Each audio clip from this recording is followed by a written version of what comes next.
We're going to be talking about how to compress your kick drum. It's the 3-step process in order to get powerful, punchy, and full sounding kicks. If you don't know me, my name is Tyson. I am a mixing and mastering engineer at Night Owl Music Group. So what I'm going to be covering in this training is first the kick dynamic goals. The second thing we're going to cover is common issues with kick dynamics. And then third, we're going to be going to the go-to kick compression chain. The first one is consistency, right? We want this to have a very consistent groove rhythm, and ultimately we're providing that low end bass for the mix overall. And the second thing is impact and energy. So ensuring that the kick actually has the proper impact and energy that you're looking for. With those two goals in mind, what are the common issues with kick drum dynamics? Surprise, surprise, it's gonna probably relate to those goals that we had as well. So the first one is macro dynamic variation. As you can see, so this is an example of a kick. The first one is way too weak, and the second two are too strong. The second issue that we're going to run into is a lack of beefiness or weight behind the kick drum. But then oftentimes when we increase the beefiness and the weight behind the kick drum, we're actually going to be causing another issue, which is lack of impact and punch. Let's dive into the go-to kick compression chain. Before I dive in, I'm going to be talking about the 4 styles of compression. If you don't know what those are,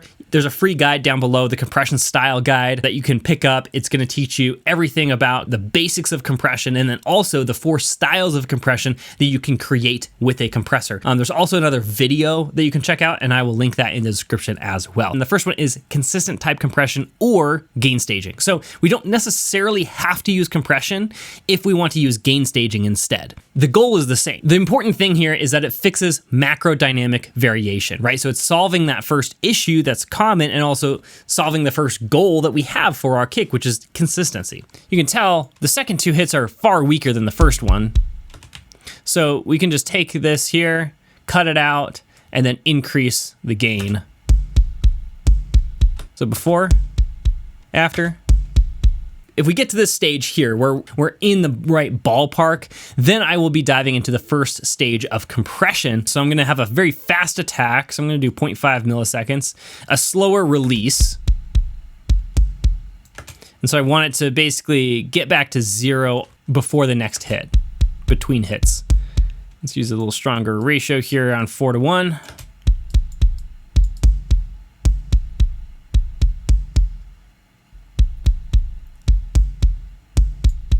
And I'm not trying to go crazy here. About 3 decibels of gain reduction is plenty with this consistent type compression. And the higher ratio definitely helps to increase the amount of consistency as well that this is producing. And then let's gain stage this a little bit. Our RMS before here is minus 22.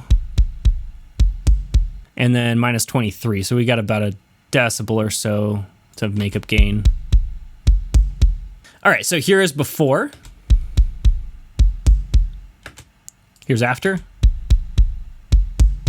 So the next stage of compression is going to be thickness type compression. This is going to decrease the transient, so decrease the peak of the note, and then increase the tail. And so it's going to add that beefiness and that weight to the kick, further increase the consistency of the kick. Thickness type compression is a little bit different than consistency because we want to have a faster release. So I still want a very, very fast attack and a fast release in order to just target those transients of the note, getting about 3 to 6 decibels of gain reduction.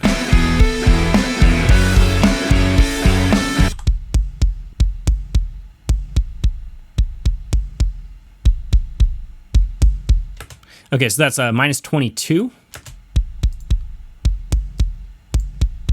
Minus 26, so we need 4 decibels of makeup gain.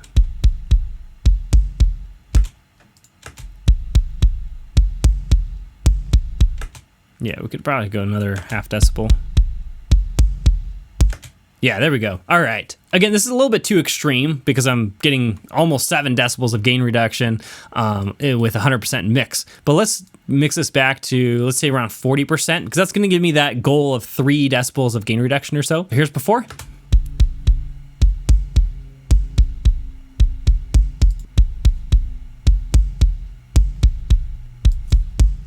So let's listen to it in context, though, really quick.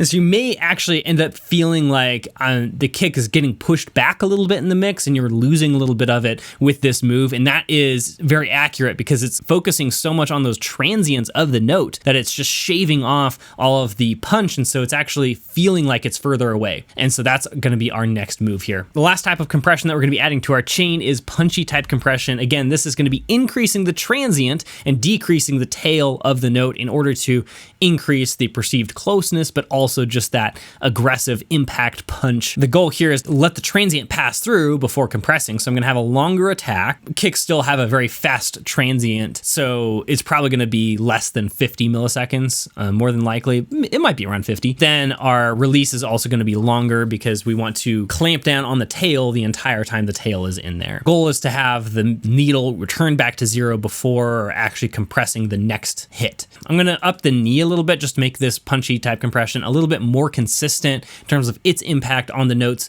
even if there's still just a little bit of dynamic variation. Dialing in this threshold again, goal is about 3 decibels of gain reduction, mix in 100%.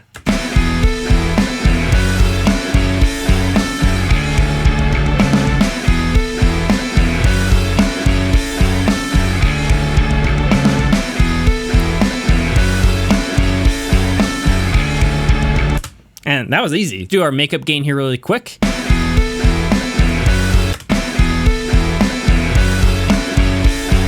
So it's minus 19.3 before. So it's minus 19.8. So we got about half a decibel here of makeup gain.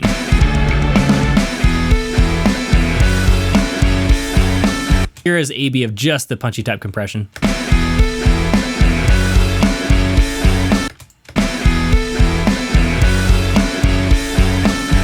Again, it's really not that dramatic, but it's just slowly drawing in that kick a little bit so it's closer, more intimate, more punchy, more impactful inside of the mix. Here's the whole chain all together. So here is without any compression.